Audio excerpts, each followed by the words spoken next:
خوش آمدید۔ آج ہم فاطمہ فرٹیلائزر کمپنی لمیٹڈ کی دسمبر 2025 کی کارپوریٹ بریفنگ کا جائزہ لے رہے ہیں۔ جی، اور اس کا مقصد صرف اعداد و شمار کو پڑھنا نہیں ہے۔ بالکل، مقصد یہ ہے کہ ان نمبرز کے پیچھے جو حکمت عملی ہے اس کو سمجھا جائے۔ یہ دیکھنا کہ ایک کمپنی جو پاکستان کی زراعت میں اتنی اہم ہے وہ اپنے مستقبل کو کیسے دیکھ رہی ہے۔ تو آئیے اس کا گہرائی سے جائزہ لیتے ہیں۔ اچھا، تو کسی بھی کمپنی کی کارکردگی پر بات کرنے سے پہلے یہ دیکھنا ضروری ہے کہ وہ کس معاشی ماحول میں کام کر رہی ہے۔ جی، یہ پس منظر بہت اہم ہے۔ پریزنٹیشن میں کچھ بہت دلچسپ اشارے ہیں۔ ایک طرف تو اچھی خبر ہے کہ ستمبر 2025 تک پالیسی ریٹ 17.5% سے کم ہو کر 11% پر آ گیا ہے۔ اور مہنگائی بھی نیچے آئی ہے، تقریباً 7% سے 5.6% پر۔ تو یہ تو کسی بھی کاروبار کے لیے ایک بہترین ماحول لگتا ہے نا؟ بالکل، شرح سود میں کمی کا مطلب ہے کمپنیوں کے لیے قرضے سستے ہونا اور سرمایہ کاری کے لیے زیادہ پیسہ۔ جی، یہ معیشت کے پہیے کو تیز کرنے جیسا ہے، لیکن اسی سلائیڈ پر ایک اور عدد ہے جو مجھے یوں کہیں کہ تھوڑا سوچنے پر مجبور کرتا ہے۔ آپ زراعت کے جی ڈی پی میں حصے کی بات کر رہی ہیں؟ جی، وہی۔ یہ 24% سے کم ہو کر 23.5% ہو گیا ہے۔ اب بظاہر تو یہ بہت چھوٹی سی کمی لگتی ہے تو چھوٹی سی، لیکن اس کا مطلب بہت گہرا ہو سکتا ہے۔ وہ کیسے؟ دیکھیں، ایک ایسی کمپنی کے لیے جس کی پوری سلطنت کھاد پر کھڑی ہے، اس کے بنیادی گاہک یعنی کسان، اس شعبے کا معیشت میں حصہ کم ہو رہا ہے۔ یہ تو ایک طرح سے خطرے کی گھنٹی ہے۔ بالکل، اس کا مطلب یہ نہیں کہ زراعت ختم ہو رہی ہے، لیکن شاید دوسرے شعبے اس سے زیادہ تیزی سے ترقی کر رہے ہیں۔ تو اس صورتحال میں فاطمہ فرٹیلائزر جیسی کمپنی کو کیا کرنا چاہیے؟ ان کے پاس دو راستے ہوتے ہیں۔ ایک تو اپنے موجودہ کاروبار کو مزید مؤثر بنائیں، اور دوسرا ترقی کے لیے زراعت سے باہر بھی دیکھنا شروع کریں۔ اور اب آپ کا خیال ہے کہ وہ یہی کر رہے ہیں؟ جی، اور جیسا کہ ہم آگے دیکھیں گے وہ بالکل یہی کر رہے ہیں۔ بہت خوب۔ تو اسی پس منظر کو ذہن میں رکھتے ہوئے اب آتے ہیں خود کھاد کی مارکیٹ پر۔ جی، 2025 کے پہلے 9 مہینوں میں ملک میں کھاد کی کل فروخت میں 4.6% کا اضافہ ہوا ہے۔ مطلب کسان زیادہ کھاد استعمال کر رہے ہیں۔ جی، اور یہ جی ڈی پی والے نقطے کے ساتھ مل کر ایک بہت دلچسپ تصویر بناتا ہے۔ صحیح کہا، ایک طرف زراعت کا حصہ کم ہو رہا ہے، لیکن دوسری طرف کھاد کا استعمال بڑھ رہا ہے۔ اس کی کیا وجہ ہو سکتی ہے؟ اس کی ایک وجہ یہ ہو سکتی ہے کہ کسان اب فی ایکڑ زیادہ پیداوار حاصل کرنے پر توجہ دے رہے ہیں۔ اچھا، جدید طریقوں اور زیادہ کھاد کا استعمال کر کے۔ بالکل، اور یہ ایک بہت مثبت رجحان ہے۔ تو اس بڑھتی ہوئی مارکیٹ میں فاطمہ فرٹیلائزر کی اپنی کارکردگی کیسی رہی؟ یہ اہم سوال ہے۔ ان کے فروخت کا حجم 9% بڑھا ہے اور آمدنی میں 5% اضافہ ہوا ہے۔ یہ تو مارکیٹ سے تھوڑا بہتر ہی ہے۔ جی، یہ ٹھیک ہے۔ لیکن جو بات مجھے واقعی حیران کر رہی ہے وہ ان کے منافع میں ہے۔ ٹیکس کے بعد منافع 27 ارب سے بڑھ کر تقریباً 33 ارب روپے ہو گیا۔ یہ بہت بڑا اچھال ہے۔ جی، آمدنی میں صرف 5% اضافہ، لیکن منافع میں اتنا بڑا اضافہ، یہ کیسے ممکن ہوا؟ یہ بہترین سوال ہے، اور دیکھیں، یہی ایک اچھی اور ایک عام کمپنی میں فرق بتاتا ہے۔ تو کیا وجہ ہو سکتی ہے؟ اس کے دو ہی مطلب ہو سکتے ہیں۔ یا تو وہ اپنی مصنوعات، جیسے ان کے مشہور برانڈز ہیں سرسبر اور ببر شیر، جی کافی مشہور ہیں، وہ اتنی زیادہ قیمت پر بیچ رہے ہیں کہ ان کا منافع بڑھ گیا ہے، جو ان کی برانڈ کی طاقت کو ظاہر کرتا ہے۔ یا پھر انہوں نے اپنے پلانٹس چلانے اور کھاد بنانے کی لاگت کو بہت مؤثر طریقے سے کنٹرول کیا ہے۔ تو آپ کے خیال میں دونوں کا مرکب ہے؟ میرا خیال ہے کہ دونوں کا مرکب ہے۔ یہ صرف زیادہ بیچنے کی کہانی نہیں، بلکہ زیادہ ہوشیاری سے بیچنے اور بنانے کی کہانی ہے۔ اور اس ہوشیاری کا فائدہ براہ راست شیئر ہولڈرز تک بھی پہنچا ہے۔ فی شیئر ڈیویڈنڈ میں 41% کا شاندار اضافہ ہوا ہے۔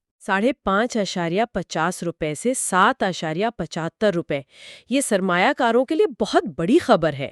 بالکل، لیکن ایک اور عدد ہے جو اس کہانی کو مزید دلچسپ بناتا ہے۔ ان کی دیگر آمدنی یعنی ادر انکم کا جو خانہ ہے۔ جی، میں نے بھی نوٹ کیا۔ وہ 6.5 ارب روپے سے بڑھ کر 12.7 ارب روپے ہو گیا ہے۔ یہ تقریباً 95% کا اضافہ ہے۔ یہ پیسہ کہاں سے آ رہا ہے؟ یہاں ایک گہری بات چھپی ہے۔ یاد ہے ہم نے شروع میں بات کی تھی کہ زراعت کا جی ڈی پی میں حصہ کم ہو رہا ہے؟ جی یاد ہے۔ یہ 95% اضافہ صرف ایک عدد نہیں، یہ اس چیلنج کا جواب ہے۔ یوں سمجھیں کہ کمپنی مستقبل کو بھانپ رہی ہے اور کہہ رہی ہے کہ ہم صرف کھاد پر انحصار نہیں کر سکتے۔ تو یہ پیسہ ان کے کھاد کے کاروبار سے نہیں آ رہا؟ نہیں، یہ ان کی دوسری سرمایہ کاریوں سے آ رہا ہے۔ یہ تنوع کی ایک بہت جارحانہ حکمت عملی ہے۔ بہت دلچسپ۔ تو اس سے پہلے کہ ہم ان دوسری سرمایہ کاریوں کی تفصیل میں جائیں، ذرا ان کے بنیادی کاروبار کی بنیاد کو دیکھ لیں۔ جی، ان کے آپریشنز؟ ان کے 3 بڑے پروڈکشن پلانٹس ہیں، صادق آباد، ملتان اور شیخوپورہ میں۔ اور یہ صرف یوریا نہیں بناتے؟ نہیں، یہ کین اور این پی جیسی کھادیں بھی بناتے ہیں، صحیح۔ اور کل صلاحیت 2.57 ملین میٹرک ٹن سالانہ ہے۔ اور جغرافیائی طور پر پھیلے ہوئے یہ پلانٹس ایک بہت بڑا اسٹریٹجک فائدہ ہے۔ اچھا، وہ کیسے؟ دیکھیں، اس سے انہیں ملک کے مختلف حصوں تک کھاد پہنچانے میں آسانی ہوتی ہے اور نقل و حمل کے اخراجات کم ہوتے ہیں۔ اور مختلف قسم کی کھادیں بنانے کا کیا فائدہ ہے؟ اس سے وہ کسانوں کی مختلف ضروریات کو پورا کر سکتے ہیں۔ مطلب یہ اپنی تمام انڈے ایک ٹوکری میں نہ رکھنے والی بات ہے۔ اور مالیاتی طور پہ بھی کمپنی کی بنیاد بہت مضبوط لگ رہی ہے۔ سپٹمبر 2025 کے اعداد و شمار کے مطابق ایکوٹی اور ریزروز میں 9% اضافہ ہوا ہے، جبکہ طویل مدتی قرضوں میں 7% کی کمی آئی ہے۔ یہ بہت اہم ہے۔ اس کا نتیجہ یہ نکلا کہ قرض اور ایکویٹی کا تناسب یعنی ڈیٹ ٹو ایکویٹی ریشو وہ 23.77 سے بہتر ہو کر 21.79 ہو گیا ہے۔ آسان الفاظ نے کمپنی اب اپنی ترقی کے لیے قرضوں پر کم اور اپنے پیسے پر زیادہ انحصار کر رہی ہے۔ اور ایک سرمایہ کار کی نظر سے یہ تو بہت اچھی بات ہے۔ بالکل، اس کا مطلب ہے کہ کمپنی مالی طور پر زیادہ مستحکم اور کم رسک والی ہے۔ اور اسی اعتماد کا نتیجہ ہے کہ پاکستان اسٹاک ایکسچینج میں ان کی مارکیٹ کیپٹلائزیشن 1 بلین امریکی ڈالر کے سنگ میل کو عبور کر گئی ہے۔ جی، یہ صرف ایک عدد نہیں، یہ مارکیٹ کا کمپنی کی حکمت عملی پر اعتماد کا ایک ووٹ ہے۔ ٹھیک ہے، تو اب واپس آتے ہیں اس 12.7 ارب روپے کی دیگر آمدنی کے راز پر۔ جی، کہ یہ پیسہ کہاں سے آ رہا ہے؟ پریزنٹیشن کے مطابق فاطمہ فرٹیلائزر اب صرف ایک کھاد بنانے والی کمپنی نہیں رہی، ان کے نئے کاروباری شعبوں کی فہرست کافی لمبی ہے۔ اچھا، مثلاً؟ پیکیجنگ، جہاں یہ سیمنٹ اور چینی جیسی صنعتوں کے لیے بوریاں بناتے ہیں۔ زراعت، جہاں یہ ہائیبریڈ بیج پر کام کر رہے ہیں۔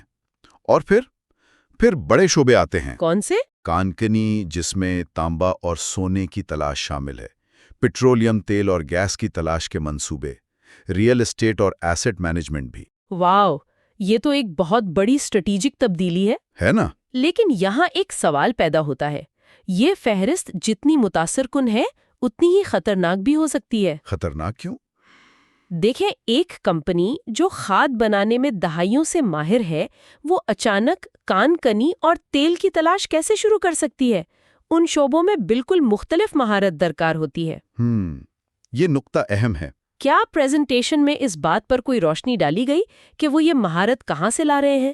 کیا وہ نئی کمپنیاں خرید رہے ہیں یا خود سے ٹیمیں بنا رہے ہیں؟ نہیں، اس کی تفصیلات نہیں دی گئیں، یہ صرف منصوبوں کا ذکر کرتی ہے۔ تو پھر یہ حکمت عملی جتنی پرکشش ہے اتنی ہی ناکام بھی ہو سکتی ہے اگر صحیح طریقے سے نافذ نہ کی جائے۔ آپ کی مثال بہت اچھی تھی کہ ایک کامیاب کسان اب ٹرکنگ کمپنی بھی چلا رہا ہے، دکانیں بھی کھول رہا ہے اور تیل کے لیے کھدائی بھی کر رہا ہے۔ جی، اور اس میں بہت کچھ غلط بھی ہو سکتا ہے۔ اسے انگریزی میں ڈائیورسفیکیشن بھی کہتے ہیں، یعنی ایسی تنوع جو فائدے کے بجائے نقصان پہنچائے۔ تو ان کی کامیابی کا انحصار اس بات پر ہے کہ وہ ان نئے شعبوں کو کتنی اچھی طرح منظم کرتے ہیں۔ بالکل، یہ آنے والے سالوں میں دیکھنے والی سب سے اہم چیز ہوگی۔ اچھا، تو مالی کامیابی اور توسیع کے منصوبوں سے ہٹ کر آج کل بڑی کمپنیوں کو ایک اور پیمانے پر بھی پرکھا جاتا ہے، اور وہ ہے ان کی سماجی اور ماحولیاتی ذمہ داری۔ جی، اس محاذ پر فاطمہ فرٹیلائزرز کیا کر رہی ہے؟ اس حصے میں پریزنٹیشن میں ایک بہت بڑی بات کہی گئی ہے۔ نومبر 2024 میں یہ پاکستان کی پہلی نجی کمپنی بن گئی جس نے اقوام متحدہ کے ترقیاتی پروگرام یعنی UNDP کے SDG امپیکٹ فریم ورک کو اپنایا۔ یہ سننے میں تو بہت بھاری بھرکم لگتا ہے۔ عام آدمی کے لیے اس کا کیا مطلب ہے؟ اس کا آسان مطلب یہ ہے کہ کمپنی نے وعدہ کیا ہے کہ وہ اپنے ہر بڑے کاروباری فیصلے کو عالمی پائیدار ترقی کے اہداف سے جوڑے گی۔ یعنی سسٹینیبل ڈیولپمنٹ گولز۔ جی، یہ اہداف غربت کے خاتمے، صاف پانی، صنفی مساوات اور موسمیاتی تبدیلی جیسے موضوعات پر ہیں۔ تو اب انہیں رپورٹ کرنا ہوگا کہ ان کے کاموں سے ان اہداف پر کیا اثر پڑ رہا ہے۔ بالکل، یہ صرف عطیہ دینے سے بہت آگے کی بات ہے۔ یہ اپنے کاروبار کے ڈی این اے کو تبدیل کرنے جیسا ہے۔ اور کیا انہوں نے اس سلسلے میں کوئی ٹھوس اہداف بھی مقرر کیے ہیں؟ جی، کچھ اہداف بہت ٹھوس ہیں۔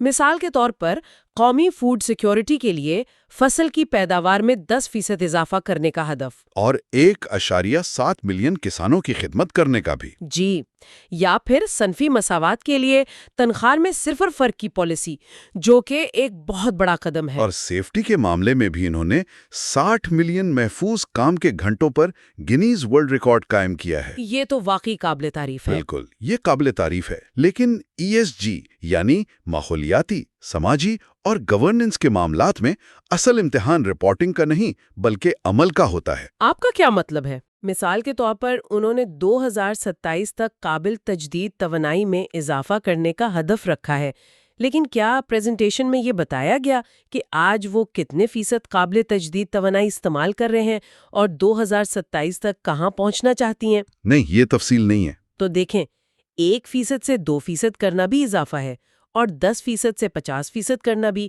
ٹھوس اعداد و شمار کے بغیر اہداف صرف اچھی نیت لگتے ہیں، قابل پیمائش منصوبہ نہیں۔ تو شفافیت میں مزید بہتری کی گنجائش موجود ہے۔ جی، لیکن کارپوریٹ سماجی ذمہ داری یعنی CSR کے حوالے سے ان کے اعداد و شمار کافی متاثر کن ہیں۔ وہ دی ہنر فاؤنڈیشن اور دی سٹیزنز فاؤنڈیشن کو عطیات دیتے ہیں۔ اور صحت کے شعبے میں بھی ان کا کام ہے۔ جی، ملتان میں 500 بستروں پر مشتمل ہسپتال چلا رہے ہیں، تعلیم کے لیے لمز میں اسکالرشپس بھی دے رہے ہیں۔ اور کل سماجی اخراجات کتنے بتائے گئے ہیں؟ ستمبر 2025 تک 869 ملین روپے۔ یہ ایک بہت بڑی رقم ہے اور یہ ظاہر کرتا ہے کہ وہ اپنی سماجی ذمہ داری کو سنجیدگی سے لیتے ہیں۔ اس کے علاوہ انہوں نے تنوع اور شمولیت کے لیے سب ساتھ نامی پروگرام پر ایک ایوارڈ بھی جیتا ہے۔ جی، SHRM مینا اسٹار ایوارڈ 2025 یہ ظاہر کرتا ہے کہ وہ اپنے ملازمین کے ماحول کو بہتر بنانے پر بھی توجہ دے رہے ہیں۔ تو ان تمام باتوں کو سمیٹتے ہوئے اب آخر میں دیکھتے ہیں کہ مستقبل کیسا نظر آتا ہے۔ جی، آگے کا کیا منصوبہ ہے؟ پریزنٹیشن کے مطابق حکومت کی طرف سے گندم کی امدادی قیمت کے اعلان سے کھاد کی طلب میں اضافے کی توقع ہے۔ یہ تو ان کے بنیادی کاروبار کے لیے اچھی خبر ہے۔ جی، اور کمپنی کے پاس صحت مند انوینٹری ہے اور پلانٹ کے آپریشنز مستحکم ہیں، جس سے منافع برقرار رہنے کی امید ہے۔ لیکن فرٹیلائزر انڈسٹری میں ہمیشہ ایک بڑا مسئلہ گیس کی فراہمی کا رہا ہے۔ اس کے بغیر تو پلانٹس چل ہی نہیں سکتے۔ صحیح کہا۔ اس چیلنج سے نمٹنے کے لیے کیا کیا جا رہا ہے؟ اس کا جواب بھی پریزنٹیشن میں موجود ہے۔ پوری فرٹیلائزر انڈسٹری مل کر $300 ملین کی سرمایہ کاری کر رہی ہے تاکہ گیس پریشر کو بہتر بنایا جا سکے۔ اچھا، تو یہ صرف فاطمہ فرٹیلائزر کا قدم نہیں ہے؟ نہیں، یہ پوری صنعت کا مشترکہ قدم ہے۔ یہ ایک بہت اہم نکتہ ہے۔ یہ ظاہر کرتا ہے کہ انڈسٹری اپنے مسائل کو حل کرنے کے لیے حکومت کا انتظار نہیں کر رہی، بلکہ خود آگے بڑھ کر ایک پائیدار حل تلاش کر رہی ہے۔ ایک ذمہ دار صنعت کی نشانی۔ بالکل۔ تو مجموعی طور پر مستقبل کے اشارے بہت مثبت ہیں۔ حکومتی پالیسیاں، مستحکم آپریشنز اور گیس کی فراہمی کو یقینی بنانے کی کوششیں۔ اور آخر میں کمپنی کا کہنا ہے کہ وہ مختلف شعبوں میں کاروبار کو پھیلانے کی اپنی حکمت عملی جاری رکھے گی۔ جی، وہ تنوع کی حکمت عملی۔ تو اس تفصیلی جائزے سے یہ بات سامنے آتی ہے کہ فاطمہ فرٹیلائزر ایک ایسی کمپنی ہے جس کی مالی کارکردگی مضبوط ہے، مستقبل کے لیے واضح اور پرجوش توسیع منصوبے اور معاشرے اور ماحول کے لیے گہری وابستگی بھی نظر آتی ہے، اگرچہ کچھ معاملات میں مزید شفافیت کی ضرورت ہے۔ بالکل۔ یہ صرف ایک فرٹیلائزر کمپنی کی کہانی نہیں، بلکہ یہ ایک پاکستانی صنعتی گروپ کے ارتقاء کی کہانی ہے۔ ارتقاء کی کہانی؟ جی، یہ کہانی ہے کہ کیسے ایک کمپنی اپنے بنیادی کاروبار میں مہارت حاصل کرنے کے بعد اس کی مضبوط بنیادوں پر کھڑے ہو کر توانائی، کان کنی اور مالیات جیسے اہم شعبوں میں داخل ہو کر قومی سطح پر ایک بڑا کردار ادا کرنے کے لیے تیار ہو رہی ہے۔ لیکن جیسا کہ آپ نے کہا، ان کا اصل امتحان ان نئے میدانوں میں اپنی قابلیت کو ثابت کرنا ہوگا۔ بالکل۔ آج کی اس گفتگو کے بعد ایک سوال ذہن میں آتا ہے۔ جب ایک کمپنی جو ملک کی خوراک کی فراہمی کے لیے اتنی اہم ہے، وہ کان کنی اور پیٹرولیم جیسے شعبوں میں بھی اتنی ہی بڑی سرمایہ کاری شروع کر دے، تو اس سے ملک کی معیشت اور خود اس کمپنی کی بنیادی شناخت پر طویل مدت میں کیا اثرات مرتب ہوں گے؟